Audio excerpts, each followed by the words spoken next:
Shalom, shalom, bien-aimés dans le Seigneur. Soyez bénis ce matin. Nous sommes dans la joie, bien-aimés, de passer ce moment ensemble avec vous. Soyez bénis. Jésus-Christ est bon, il est merveilleux. Nous sommes là, bien-aimés, pour notre live de tous les lundis matins. Nous sommes dans la clé de la maison de David. Dieu est bon, il est tellement merveilleux. Il nous a donné le souffle de vie ce matin. Nous voulons prier avant de commencer notre live de ce jour. Tendre Père, nous bénissons ton nom parce que tu es le Dieu Tout-Puissant. Nous voulons encore t'élever, te magnifier pour toutes les bontés, Seigneur, que tu ne cesses de déverser sur nous, Seigneur. Merci pour ton amour, pour ta grâce, pour ta puissance, car tu nous donnes la paix, Seigneur. Nous nous réveillons en paix. Nous sommes fiers de pouvoir te l'annoncer ce matin. Voilà pourquoi, Seigneur, nous voulons que tu puisses être présent parmi nous, du début jusqu'à la fin de ce live, que toi puisses encore te glorifier, Père. Nous sommes des instruments inutiles, manifestes de toi, Père. Viens parler à ton peuple afin que ce matin, un frère et une sœur puissent sentir ta présence, Seigneur, dans sa vie, et que ta main puissante puisse encore lui toucher, lui palper le cœur, pour que nous puissions revenir dans le livre de Jérémie, chapitre 31, verset 33, où il est écrit « Je serai ton Dieu, j'écrirai ma loi dans ton cœur, et tu seras mon peuple. » Je te bénis pour ton amour, pour cette grâce. Dans le nom de Jésus, nous t'avons ainsi prié, et nous disons Amen. Amen, amen, amen, bien-aimés dans le Seigneur. Soyez bénis, soyez bénis. J'espère que tout le monde s'est réveillé ce matin en pleine forme, dans la paix, dans la joie que le Seigneur ne cesse de nous donner tous les matins. Bien aimé, nous allons partager une parole ce matin, afin que nous puissions comprendre ce que le Seigneur a prévu pour nous ce jour. Nous allons dans le livre de 2 Rois, chapitre 4, deuxième livre des Rois, chapitre 4, du verset 38 jusqu'au verset 41. 2 Rois, chapitre 4, du verset 38 jusqu'au verset 41. Je lis au nom de Jésus. Élisée revint à Gilgal, et il y avait une famine dans le pays. Comme les fils des prophètes étaient assis devant lui, il dit à son serviteur, « Mets le grand pot et fais cuire un potage pour les fils des prophètes. » L'un d'eux sortit dans les champs pour cueillir des herbes. Il trouva de la vigne sauvage, et il y cueillit des coloquintes sauvages, plein son vêtement. Quand il rentra, il le coupa en morceaux dans le pot où était le potage, car on ne les connaissait pas. Verset 49. On servit à manger à ces hommes, mais dès qu'ils eurent mangé du potage, ils s'écrièrent, « La mort est dans le pot. » Homme de Dieu. La mort est dans le pot, homme de Dieu. Et ils ne purent manger. Élisée dit, « Prenez la farine. » Il en jeta dans le pot et dit, « Sers à ces gens et qu'ils mangent. » Et il n'y avait plus rien de mauvais dans le pot. Parole du Seigneur. Nous bénissons le Seigneur, le Dieu Tout-Puissant, l'Éternel des armées, le Seigneur des Seigneurs, pour ce message qu'il nous donne ce matin. Élisée était prophète, et tous les prophètes en Israël avaient le droit d'avoir des élèves, si je peux appeler des élèves, qu'il était en train de former. C'était l'école de prophètes. Donc tout prophète avait droit à une école des prophètes, où il allait préparer, former les futurs prophètes, les petits prophètes. Parce que lui, il était le formateur. Alors, partout où Élisée était, les fils de prophètes le suivaient. C'est-à-dire que partout où il allait, Élisée était avec les fils de prophètes qui le suivaient, qui voyaient comment il se comportait, qui voyaient comment il faisait le travail du Seigneur, qui voyaient comment il était dans la ville, partout où il allait, comment le Seigneur l'utilisait pour qu'il puisse prophétiser de la part du Seigneur. Et ainsi de suite, bien-aimés, en les suivant, il leur inculquait la sagesse, la paix, tous les enseignements qu'il faut pour qu'ils puissent devenir eux aussi plus tard des futurs prophètes. Alors il se fait qu'un jour, après avoir travaillé, ils revinrent dans leur, le quartier général. Ils revinrent dans leur quartier général Et arrivé à ce moment-là, ils avaient faim. Parce qu'ils ont sillonné la ville pendant longtemps. Ils ont fait des kilomètres et des kilomètres. Ils ont fait le travail du Seigneur. Et quand ils revinrent, il faut bien qu'ils mangent quelque chose. Alors Élisée leur dit, prenez le grand pot et cuisez un potage. Faites un potage pour que nous puissions manger tous, afin que nous puissions calmer notre faim. Alors, Élisée a juste donné l'ordre. Et quand il a donné l'ordre, eh bien, effectivement, ils prirent une grande marmite qu'ils mirent sur le feu, et ils y mirent de l'eau. Et ils allaient maintenant mettre les légumes, plus tard les potages, pour en faire un potage. Mais pour mettre les légumes, il faut que les légumes soient là. Alors, un des disciples de Élisée s'en alla chercher des légumes à mettre dans le pot pour cuire le potage. Le disciple alla et il alla vers des légumes sauvages. C'est écrit dans le verset 39. Il y trouva de la vigne sauvage, et il y cueillit des colocantes sauvages. Comme c'est la vigne, les légumes de la vigne, on les mange. Mais la Bible nous précise que c'était de la vigne sauvage. Il n'était pas quelqu'un d'étranger. Il connaissait bien ce qui se trouvait dans la vigne. Il connaissait bien les différentes, comment se présentaient les légumes de la vigne. Et je ne pense pas que c'est la première fois qu'il les cueillait. Il est allé, il les a cueillis de bonne foi. Il est revenu, il les a lavés, il a mis dans le pot. Et maintenant, le pot commençait à bouillir. Il commençait maintenant à faire le potage. Le potage se faisait. Et bien aimé, au moment où il voulait manger, la Bible nous dit qu'au moment où il voulait manger, quand tout était prêt à manger, on servit à manger, verset 40, à ces hommes. Mais dès qu'ils eurent mangé du potage, ils s'écrièrent, la mort est dans le pot, bien aimé dans le Seigneur. Les disciples d'Élisée avaient aussi la grâce d'avoir une particule du Saint-Esprit qui était déversée auprès de leur maître Élisée. Et la particule du Saint-Esprit, une fois qu'ils ont mis, chacun a été servi avec du potage, et qu'ils ont commencé à manger la première cuillerée si vous voulez, quand ils mirent la première cuillerée dans la bouche, la cuillerée contenant du potage qu'on venait de préparer, tous s'écrièrent, la mort est dans le pot. Pourquoi ils s'écrièrent tous comme ça? C'est parce que la petite particule du Saint-Esprit qui était déversée en chacun des disciples leur a parlé. Bien aimé, ce n'est pas par hasard qu'ils ont parlé. Cette petite particule leur a donné l'intelligence. Le Saint-Esprit a parlé en nous en disant, la mort est dans ce repas. Si on continue à manger ce repas, on va mourir parce que la mort est là-dedans. Bien aimé dans le Seigneur. Dans de telles circonstances, Élisée devait aller gronder le frère qui a été chercher des légumes, des colocantes sauvages pour préparer le potage. Mais quand ils s'écrièrent, la mort est dans le pot, bien aimé, débandade totale. Débandade totale. Voilà pourquoi le Seigneur nous dit ce matin, qu'as-tu mangé? Qu'as-tu mangé? Bien aimé, aujourd'hui, nous prenons la nourriture physique, mais aujourd'hui nous parlons de la nourriture spirituelle. Bien aimé, actuellement il y a beaucoup d'enseignements un peu partout. Il y a beaucoup de serviteurs de Dieu, ceux qui sont conduits par l'Esprit de Dieu, et certains qui ne sont pas conduits par l'Esprit de Dieu.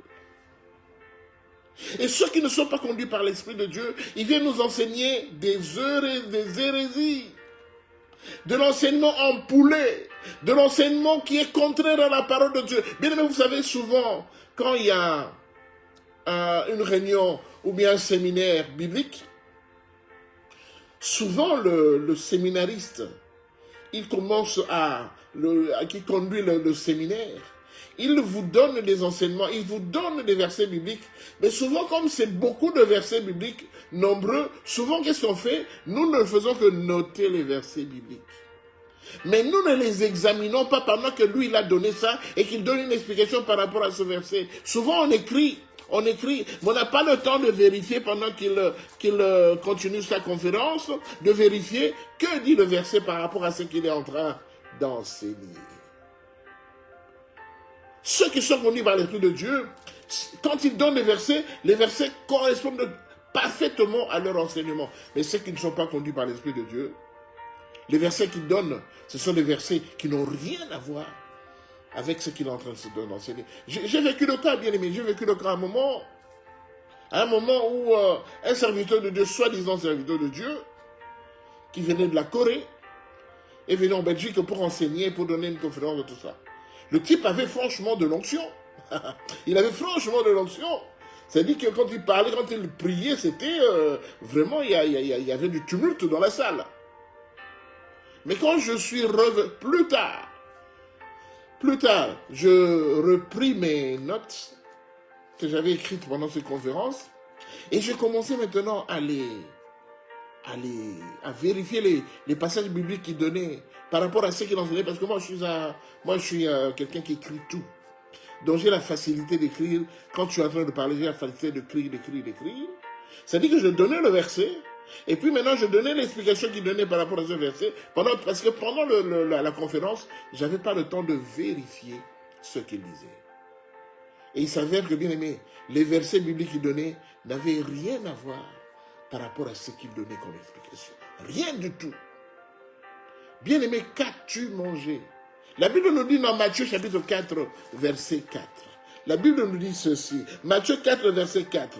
La Bible dit, il est écrit, l'homme ne vivra pas de pain seulement, mais de toute parole qui sort de la bouche de Dieu. Bien aimé, Jésus nous a inculqué.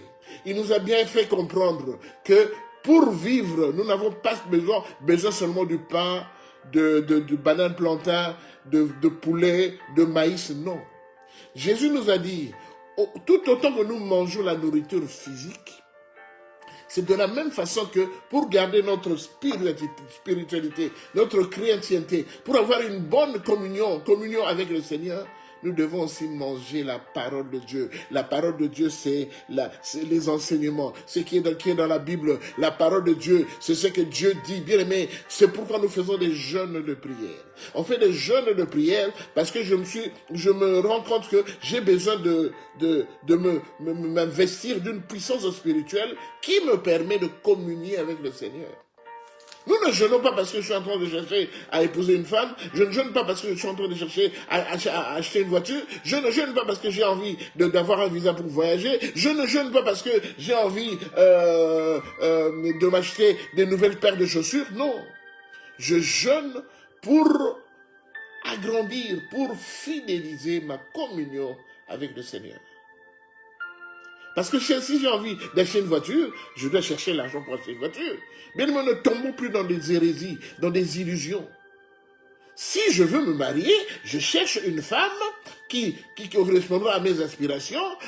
Quand je la vois, je mets en prière, je dis Seigneur, permets que demain, quand je vais rencontrer cette dame, sur mon parcours quand je vais travailler, en cours de rue, ou bien dans le bus, ou bien dans le métro que je prends, permet que je puisse l'approcher, permet que, quand je vais essayer de lui parler, permet qu'elle puisse m'écouter.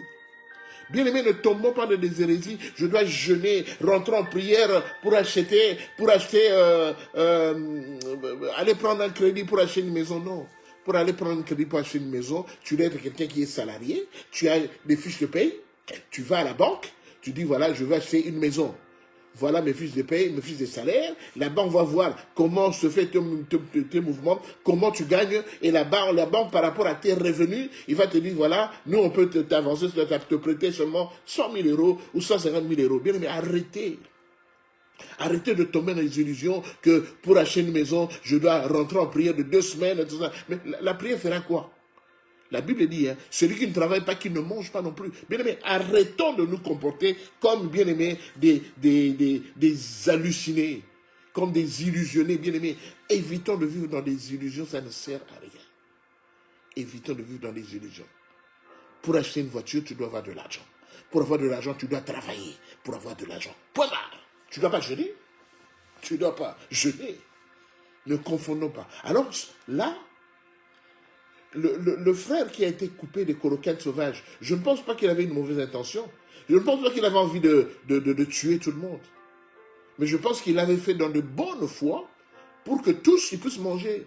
Mais quand le Saint-Esprit leur a dit, la mort est dans le pot, bien aimés, ils se sont tous réveillés pour éviter la mort.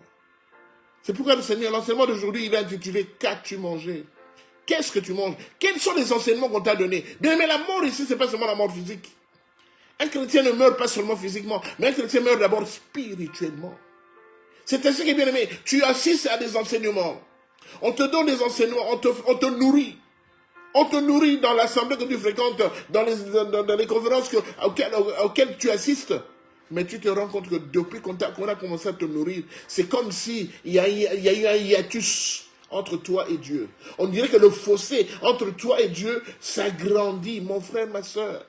Faites attention, nous sommes dans les temps de la fin. Et dans les temps de la fin, l'ennemi aussi s'est levé pour envoyer ses émissaires, pour envoyer ses acolytes, pour vous entraîner dans la perdition.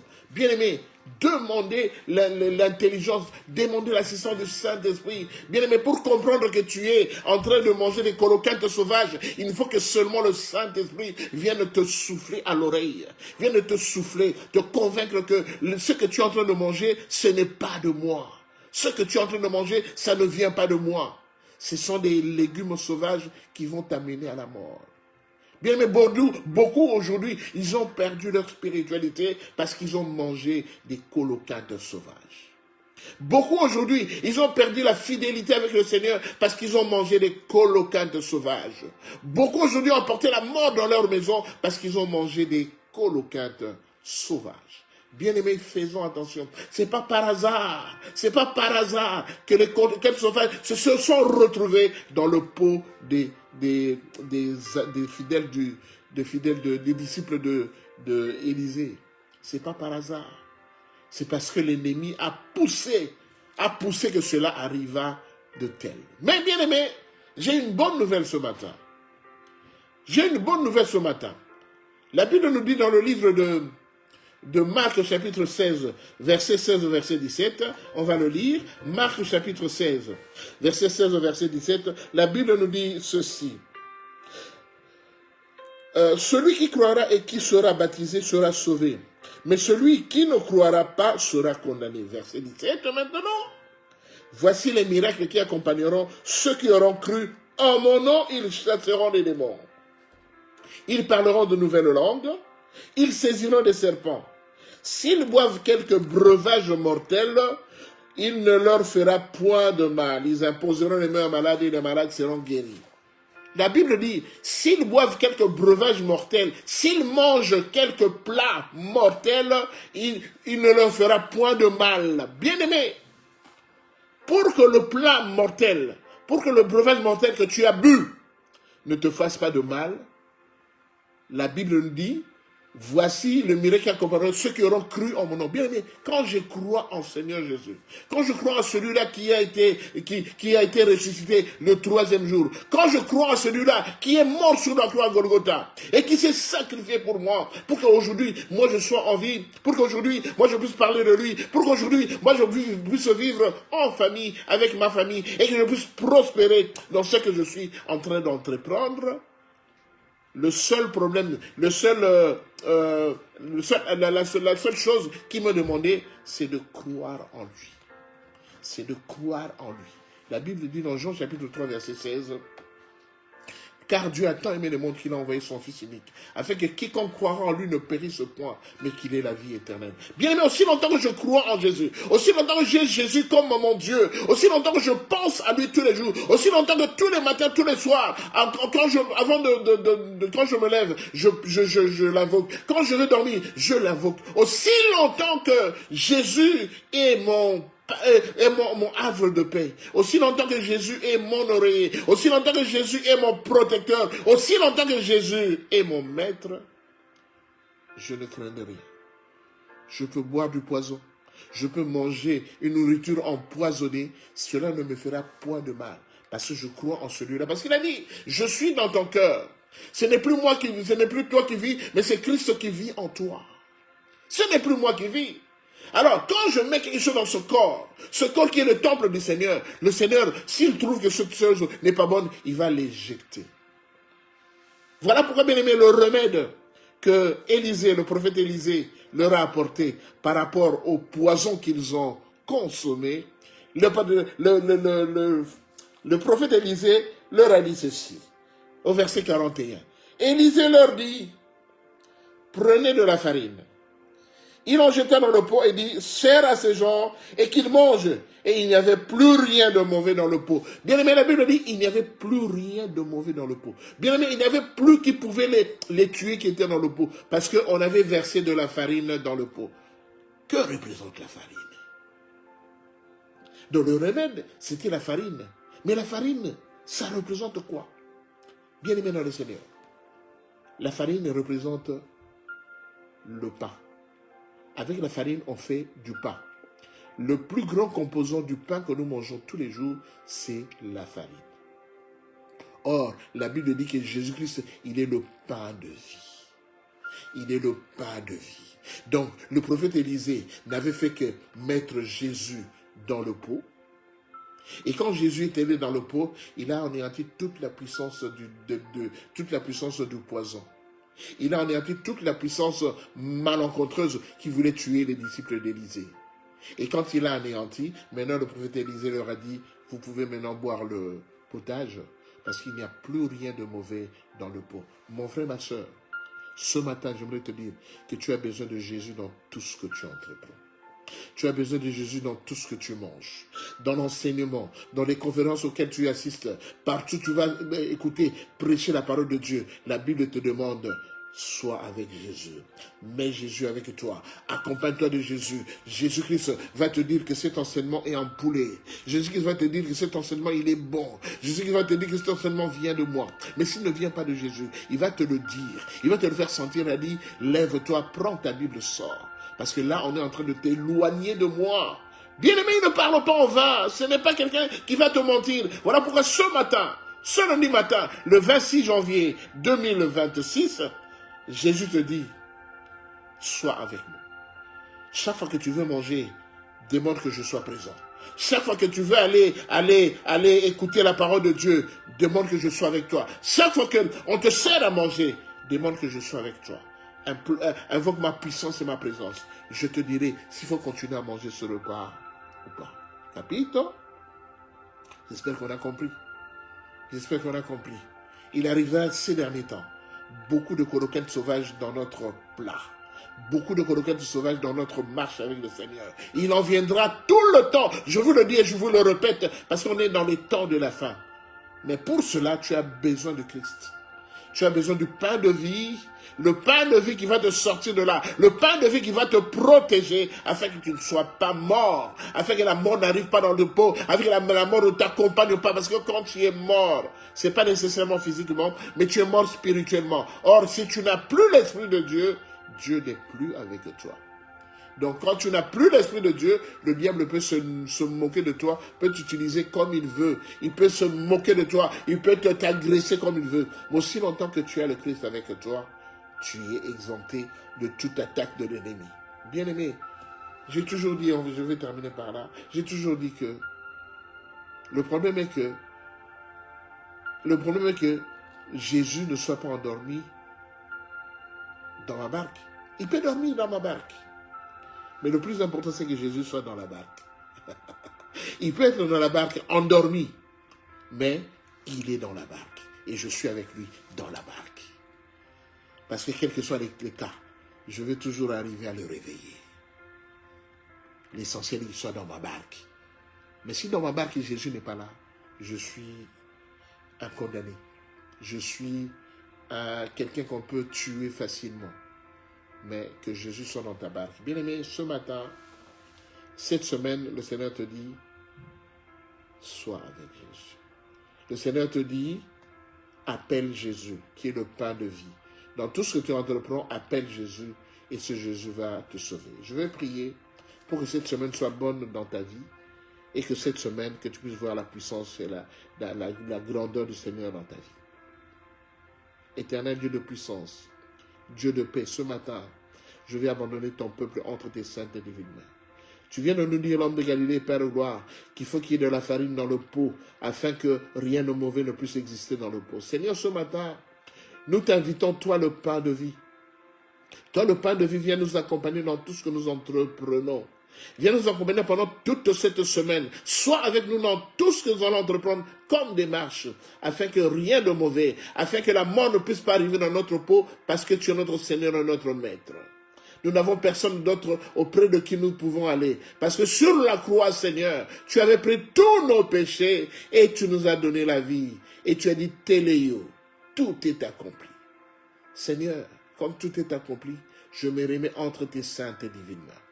Accompagne-moi, accompagne les membres de ma famille, accompagne mon frère et ma soeur, afin que nous puissions avoir la vie, parce que tu as dit, allez faire de toutes les nations les disciples, les baptisant au nom du Père, du Fils et du Saint-Esprit. Seigneur, pour que nous puissions faire ce travail, nous avons besoin que tu sois avec nous. Sois béni, toi, le Dieu Tout-Puissant. Merci pour cette semaine, parce que nous savons que ce sera une semaine de grandeur et de puissance. Que tous allons entreprendre cette semaine, Père de gloire. Comme nous serons avec toi, Père de gloire, nous ne craignons rien, mais nous allons évoluer de victoire en victoire et de succès en succès. C'est dans ton nom puissant et merveilleux que nous t'avons ainsi prié et nous disons Amen. Amen, amen, bien-aimés dans le Seigneur. C'était un plaisir de passer ce moment ensemble avec vous. Passez une bonne semaine et que la grâce du Seigneur vous accompagne partout où vous serez. Shalom, shalom.